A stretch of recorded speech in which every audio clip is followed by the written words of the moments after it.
जय गुरु जी, शुक्राना गुरु जी, हर पर शुक्राना गुरु जी। गुरु जी ने मुझे इस दरबार से लास्ट मकर संक्रांति पे जोड़ा था। मुझे जब इस दरबार के बारे में पता चला तो जिस दिन मैं मेरा थोड़ा सा एक्सपीरियंस अलग रहा यहाँ दरबार से, कि जैसे संगत आके बताते हैं कि जैसे उन्होंने अंकल को बताया कुछ अपने प्रॉब्लम्स, तो अंकल ने गुरुजी के कहने से ट्रीटमेंट किया उनका। लेकिन मेरा थोड़ा सा एक्सपीरियंस अलग रहा था, क्योंकि मुझे अच्छे से याद है जब मैं पहली बार दरबार मत्था टेकने आई थी तो मेरे मन में कुछ सवाल थे जो सिर्फ मुझे पता थे और गुरुजी को पता थे, जो उस टाइम मैंने मत्था टेकते रहे बात करी। मैं घर गई तो मैंने अपने हस्बैंड से बात की, उन्होंने कहा कहाँ गई थी, कैसा रहा वहां पे। मैं कहा एक बार आप चलना, मैं अपने तरफ से कुछ बात नहीं बताना चाहूंगी। जब आप, मैं चाहती हूँ खुद फील करो, खुद एक्सपीरियंस करो, तब आपको पता चलेगा। नेक्स्ट डे जब हम शाम के टाइम दरबार जो गुरुजी का लगता है, गुरबानी होती है, मंत्र जाप, आरती हमने अटेंड की। हम बिल्कुल देख के हैरान थे, वो ऑरा अलग, बिल्कुल ऑरा अलग था और गुरुजी ने अपनी प्रेजेंस बिल्कुल महसूस करवाई थी। उस टाइम ऐसा लग रहा था, जो एक सपना था ना देखने का, कि गुरुजी जब अपने फिजिकल फॉर्म में थे तो वो कैसे संगत करते थे, कैसे ब्लेस करते थे, वो सब चीजें गुरुजी ने सामने लाइव दिखाई। और जो मेरे मन में उस टाइम सवाल था, जब मैंने शायद पहली बार गुरुजी को मत्था टेका था दरबार में, तो जैसे कोविड के टाइम पे सबके काम वाम उस टाइम सफर कर रहे थे, उसमें मैं भी शामिल थी। तो मैंने गुरुजी से मत्था टेक, मैं कहा गुरुजी मैं जितना भी मत्था टेक लूं, पूजा कर लूं, मेरा मन नहीं लग रहा, ये आप जानते हो। मैं कहा आप काम शुरू करवा दो बस अब, क्योंकि 1.5 साल से जैसे काम रुका हुआ था हमारा। तो बिलीव नहीं करोगे, ये बात मैंने अंकल से कभी शेयर नहीं की। अब नेक्स्ट डे जब संगत के लिए मुझे आना था, शाम को मैं तैयार हो रही थी, तो ऑफिस से फोन आ जाता, अपनी गाड़ियां रेडी कर लो, हमें गाड़ियां कल ही चाहिए। और जब अब तक ये बात अंकल से मैंने नहीं कही, और उसी दिन संगत में जब मैं बैठी हुई हूँ, अंकल ने सबके बीच मुझसे बात पूछी, हाँ क्या हुआ काम का। और मैं इतनी शॉक्ड हो गई कि अभी तक तो मैंने बात करी ही नहीं यहाँ पर काम को लेकर। तो अंकल कैसे बता रहे हैं कि मैं मतलब मेरे मन में काम को लेकर चल रहे थे सवाल। और अंकल ने जब जब मुझसे पूछा ना कि काम का क्या हुआ, तब तक गुरुजी गाड़ियां बढ़ाते ही गए। मतलब उन्होंने इतना दे दिया ना दरबार से। सत्संग बहुत है मेरे पास करने के, उनका जितने शब्द कहूं ना वो है ही नहीं मेरे पास। मैं उस लायक ही नहीं हूं कि मैं उनको किसी तरह से शुक्राना कर सकूं। उन्होंने मेरा हर सपना पूरा किया, हर सपना। मतलब अब मुझे कुछ समझ में नहीं आता, बस एक ऐसी लाइफ जो चाहिए थी ना कि गुरुजी अपने दरबार से जोड़ ले, या एक ऐसी लाइफ दे दे कि सत्संग में आऊं, वही चीज गुरुजी ने अब करवाई है साथ में। मैंने अंकल से आज तक कभी कोई प्रॉब्लम नहीं शेयर की थी। जब जब जिक्र हुआ है ना, अंकल का फोन आता है, अंकल खुद बताते हैं कि गुरुजी ये बोल रहे हैं, इसको ये परेशानी है। कोविड के टाइम पे हम सब पॉजिटिव हो गए थे, अंकल को कुछ नहीं बताया हमने। अंकल का फोन आया कि क्या बात है, सब ठीक है। मेरे हस्बैंड को फोन आया तो इन्होंने कहा हाँ सब ठीक है अंकल। तो अंकल ने कहा नहीं, गुरुजी बोल रहे हैं कि ठीक नहीं है ये। तब मैंने अंकल को बोला, इन्होंने बोला कि अंकल ऐसे ऐसे हो गया पॉजिटिव। तो अंकल ने बहुत गुस्सा किया कि जब तुम देख रहे हो कि सारी संगत यहाँ आकर ब्लेस हो रही है और तुम ही घर बैठे हुए हो, तुम्हें खुद को नहीं पता कि यहाँ आओ, जब सारी संगत यहाँ बैठ के ठीक हो रही है तो तुम भी आओ। अब बड़े हिचकिचाते हुए, जैसे वही बातें कहते हैं, हम जैसे खुद हैं ऐसे हम सबको देखते हैं, बहुत हिचकिचाते हुए मैं, मेरे हस्बैंड या दरबार आए कि किसी चीज को टच नहीं करना, गेट को दूर से करूं क्योंकि और संगत होंगी तो वो कोई वहम ना करे इस चीज में। जब हम अपनी बिल्डिंग में किसी को नहीं बता रहे कि कहीं सीढ़ियां उतरेंगे, हाथ ग्रिल पे जाएंगे, वो वहम करेंगे, इसलिए मैं किसी को नहीं बताया था हमने। इवन मेरे आस पड़ोस से भी फोन आया था कि क्या बात है मीनू, बड़े दिन से दिख नहीं रही। तो मैंने कहा नहीं सब ठीक है। कहती सब ठीक है ना, मैं कहा हाँ जी सब ठीक है, जबकि उस टाइम भी मैं पॉजिटिव ही थी।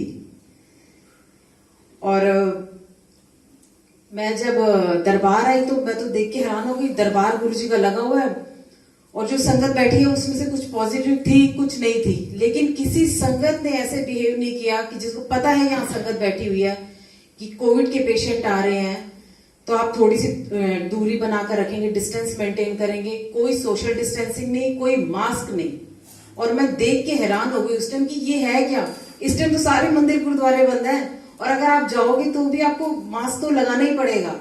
लेकिन यहाँ क्या है, मैंने एज रिस्पेक्ट, जैसे अंकल के चरण स्पर्श हम करते हैं ऐसा, तो मैंने ना थोड़ी दूर से कर दिया कि अंकल कहीं वहम ना करें कि मैं हाथ कैसे लगाऊं चरणों को। और अंकल ने उसी टाइम मुझे बहुत गुस्सा किया कि ये क्या है, कि यहाँ ऐसे नहीं होता। और फिर मैंने अंकल को टच करके, पैरों को चरण स्पर्श करके आशीर्वाद लिया। और गुरुजी, ये आप जानते हो मैं सब किस भाव से बोल रही हूँ, अंकल ही नहीं, इस पूरे परिवार ने ना वापिस से मायका दे दिया। कोई परिवार का ऐसा सदस्य नहीं था जिसने अपनी बेटी अपनी बहन से कम समझा हो। मतलब सबने, यहाँ किसी चीज की जरूरत हो ना, सारे के सारे पहले खड़े हो जाते हैं।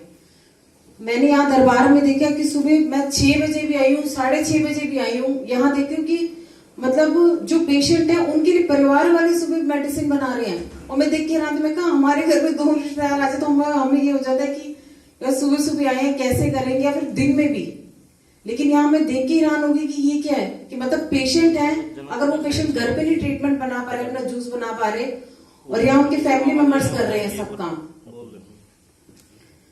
तो मैं जितना बोलूं उतना कम है। अभी पीछे गुरुजी ने अभी 2 दिन पहले की बात है कि जहां बेटी का एडमिशन वो शुरू से चाहती थी कि उसका मन था कि मेरा उसी कॉलेज में हो। मार्क्स अच्छे स्कोर किए उसने, लेकिन इवन मैंने फर्स्ट राउंड उसका किया जबकि हम बहुत श्योर थे कि उसका एडमिशन हो जाएगा, इस कट ऑफ में आएगा उसका नाम, कोई नाम नहीं आया। बहुत जबरदस्त शॉक्ड हो गई कि ऐसा कैसे हो सकता है। सेकेंड राउंड निकला, उसमें इसके मनपसंद का कॉलेज नहीं आया। अब रह गया था थर्ड राउंड, जिसमें नेक्स्ट जाने के लिए हमें पैसे पे करने थे।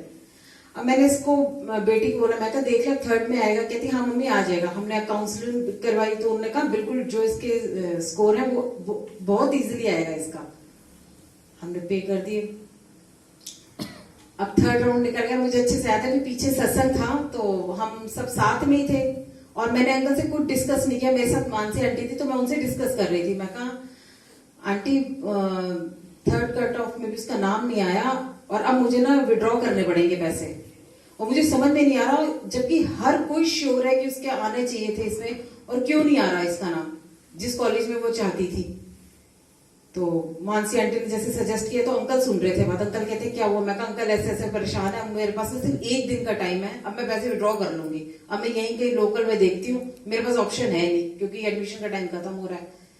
तो अंकल ने फिर वही बात करी। अंकल ने गुस्सा किया, कहते जब इतना सब कुछ जानते हुए तुम इतनी बेवकूफी कैसे कर सकते हो कि जब इतना दरबार आते तो जब फर्स्ट टाइम उसके निकलनी थी कट ऑफ तब क्यों नहीं मथा टेका।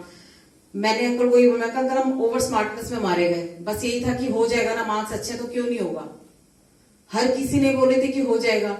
अब जब थर्ड कट ऑफ निकली तो हम कॉलेज भी गए तो उन्होंने भी मना कर दिया, कहते नहीं पैसे विड्रॉ कर लो, नहीं हो सकता।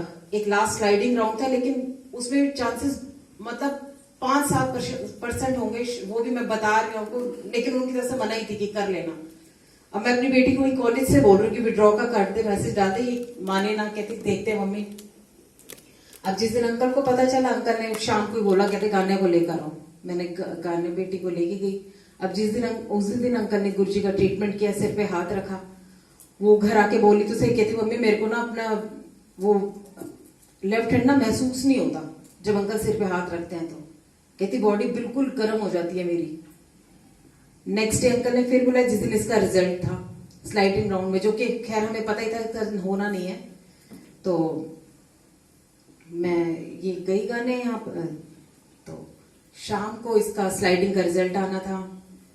मैंने इसको, इसके पापा से मैं बात करती, मैं कहते हैं क्या हो, मैं कहा होना कुछ भी नहीं है, मैं इसको बार बार यही बात बोल रही हूँ, विड्रॉ कर ले ताकि हम नेक्स्ट कॉलेज में आगे अप्लाई करें। तो इसने, बेटी ने चेक किया, उसी टाइम 5-10 मिनट का टाइम होगा, इसने चेक किया और आ गया इसमें कट ऑफ में नाम इसका अलॉट हो गया इसको, जो कॉलेज शुरू से चाहती थी। और हमने अंकल को बताया कि ऐसे ऐसे, तब अंकल ने बताया कि गुरुजी ने करना ही था ये काम, लेकिन वही है कि हम बहुत ओवर कॉन्फिडेंस हो जाते हैं इस चीज में कि नहीं हमें ज्यादा समझ है या हम ज्यादा सियाने हैं। लेकिन गुरुजी ने उसको उसकी मनपसंद का कॉलेज दिया। मतलब हर छोटी से छोटी चीज गुरुजी, हर छोटी से छोटी चीज गुरुजी पूरी करते जा रहे हैं। और मतलब मेरे हमें पता होने से पहले ना मुझे खैर हैरानी नहीं होती इस बात की। अब हमारे घर में कुछ भी हो रहा होगा या कोई प्रॉब्लम भी आनी होगी ना, तो अंकल पहले अलर्ट कर देते हैं, और वो आती ही नहीं है। कहीं ना कहीं अगर हम थोड़ी किसी चीज से परेशान होंगे तो अंकल का पहले ही फोन आ जाएगा कि ऐसे ऐसे दिक्कत हो रही होगी, कुछ है तो देख लेना। तो कितना शुक्राना करूं गुरुजी। सबसे बड़ा शुक्राना तो ये कि गुरुजी आपने घर के पास इतने पास में दरबार दे दिया, सब कुछ मिल गया यहाँ से, सब कुछ। और आप ये नहीं है कि हम सत्संग जुड़े हैं, यहाँ जुड़े हैं, आप मत्था टेको ना गुरुजी इस दरबार में, तो आप अपने से जुड़े रिश्तों को भी आप संभाल देते हो। अपने गुरुजी सब कुछ संभाले, सब कुछ। बहुत सत्संग है इस टाइम। बस बाद में शुक्राना गुरुजी, बहुत बहुत शुक्राना गुरुजी। जय गुरुजी।